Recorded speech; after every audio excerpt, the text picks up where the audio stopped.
शंभुसाहूनम। जय बोलो देवादिदेव खजराट मूल्य श्री संभवनाथ भगवान की। आचार्य गुरुदेव श्री विद्यासागर जी महामुनिराज की। नवाचार श्री समय सागर जी महामुनिराज की। मुनिवर श्री 108 अजित सागर जी महाराज की।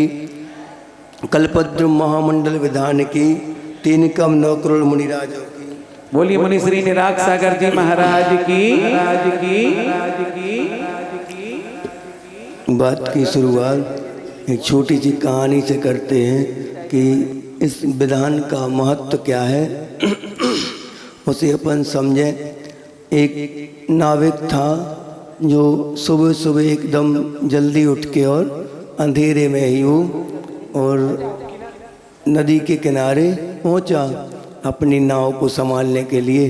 तो वहाँ जब अंधेरा था तो बैठे बैठे उसको कुछ एहसास हुआ कि कुछ किनारे पे अपनी नाव के पास कोई एक पोटली पड़ी है और पोटली में कुछ पत्थर के टुकड़े जैसे उसको लगे। तो उसने उन पत्थर के टुकड़ों को उठा लिया और उठाते हुए और उसने सोचा कि जब तक टाइम निकालने के लिए क्या करें। तो उसने उसका समय निकल नहीं रहा था तो उसने एक पत्थर उसमें से निकाला और पानी में बहुत दूर फेंका। छपाक की आवाज़ आई, उसको बहुत आनंद आया और उसको आनंद आया तो उसको अच्छा लगा। तो उसने क्या किया, एक एक करके पूरे पत्थर वो निकाल के फेंकता गया। जब अंतिम पत्थर उसके हाथ में बचा तो जब देखा उसने अंतिम पत्थर है तो जैसे ही उसने पत्थर को देखा, जब तक उजाला हो चुका था, देखा तो वो चमकदार और बहुत बेशकीमती एक हीरे थे उस पैकेट में रखे थे। उसने क्या किया, उन हीरों को क्या किया, एक एक करके और निकाल निकाल के फेंकता रहा। उसको कोई एहसास नहीं हुआ इस बात का कि हम क्या फेंक रहे हैं। पत्थर समझ के वो फेंकता रहा और उसमें आनंद लेता रहा। और जो अंतिम पत्थर बचा, अब आप बताइए, उसने जब उसकी दृष्टि पड़ी उसके ऊपर, पत्थर के ऊपर, वो क्या था, कोहिनूर हीरों से भरा हुआ वो पैकेट था। उसमें से अंतिम कोहिनूर उसके हाथ में लगा था। अब वो जो पत्थर फेंके थे उसने पूर्व बहुत सारे सैकड़ों पत्थर, उनका पश्चाताप करे कि जो एक अंतिम पत्थर बचा है उसका मजा ले। बताओ क्या करोगे आप लोग? उसकी जगह होते तो क्या करते? उस पत्थर को समझदार व्यक्ति जो होता वो क्या करता, उस पत्थर जो मेरे पास बचा है वो बेशकीमती है और बहुत अनमोल है, उसका हम अब सदुपयोग करेंगे। इसी प्रकार चौमासे के 3 पत्थर आपने फेंक दिए, पूरे 3.5 पत्थर जो नहीं आए उन्हें, जितने आए उनने तो पूरा लाभ लिया और कल उनको उसका पुरस्कार भी मिल गया। अंतिम पुरस्कार उनको मिल भी गया उसका अच्छे से। सभी हमने देखा था कि सभा में बैठे हुए सभी व्यक्ति संतुष्ट लग रहे थे कि नहीं? कल सब संतुष्ट थे। अब कुछ लोग जो रह गए हैं उनके लिए जब तक पीछे मिलने की आशा थी तो हम अपना संयम बढ़ाएंगे आगे चल के। हाँ, निवेदन करते रहेंगे महाराज जी से, करेंगे, महाराज जी कभी ना कभी तो सुनेंगे। अब क्या चातुर्मास के अंत में जो विधान रूपी कोहिनूर आपको मिला है उसका पूरा का पूरा लाभ अब उठाना है। और पूरे विधान का सबसे बड़ा आकर्षण क्या होता है भैया जी? दिग्विजय यात्रा, पूरे विधान का सबसे बड़ा आकर्षण। अब इस विधान को, इस शोभा यात्रा को पहले कभी हुआ है यहाँ पे विधान?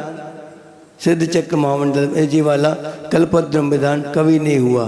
तो चक्रवर्ती की दिग्विजय यात्रा पहली बार तलवाड़ा में होने जा रही है, पहली बार होगी ना, तो ऐतिहासिक होती। अब असल में जो दिग्विजय यात्रा भी निकलती चक्रवर्ती की, उसमें कितने मंडलेश्वर, महामंडलेश्वर, कितने राजा महाराजा वहाँ पे और निकलते हैं एक साथ। कैसा वो नज़ारा होता होगा। कई योजनों की वो यात्रा रहती है, यहाँ तक किलोमीटरों में होगी, 1-8 किलोमीटर की निकलेगी मुश्किल से, 2 किलोमीटर मान लो ज़्यादा से ज़्यादा। वहाँ तो कई योजनों में सैकड़ों किलोमीटर की वो यात्रा होती है।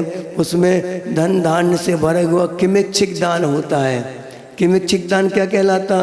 किमिच्छिक दान यानी कि जिसको जो इच्छा हो वो मांग ले। किम यानी क्या, इच्छा, आपकी क्या इच्छा है बोलो, बस वहाँ सब मिलेगा। लेकिन उसका एक हिसाब किताब भी होना चाहिए। ऐसा नहीं कि तो चक्र दे दो हमें, ऐसा नहीं होगा। आपके पुण्य के अनुसार आपको मिलता जाएगा सब कुछ। ऐसा किमिच्छिक दान वहाँ पे चक्रवर्ती करता है। उसके लिए भैया जी ने व्यवस्था की है, किमिच्छिक दान की व्यवस्था हुई है। हाँ, किमिच्छिक दान की व्यवस्था भी है।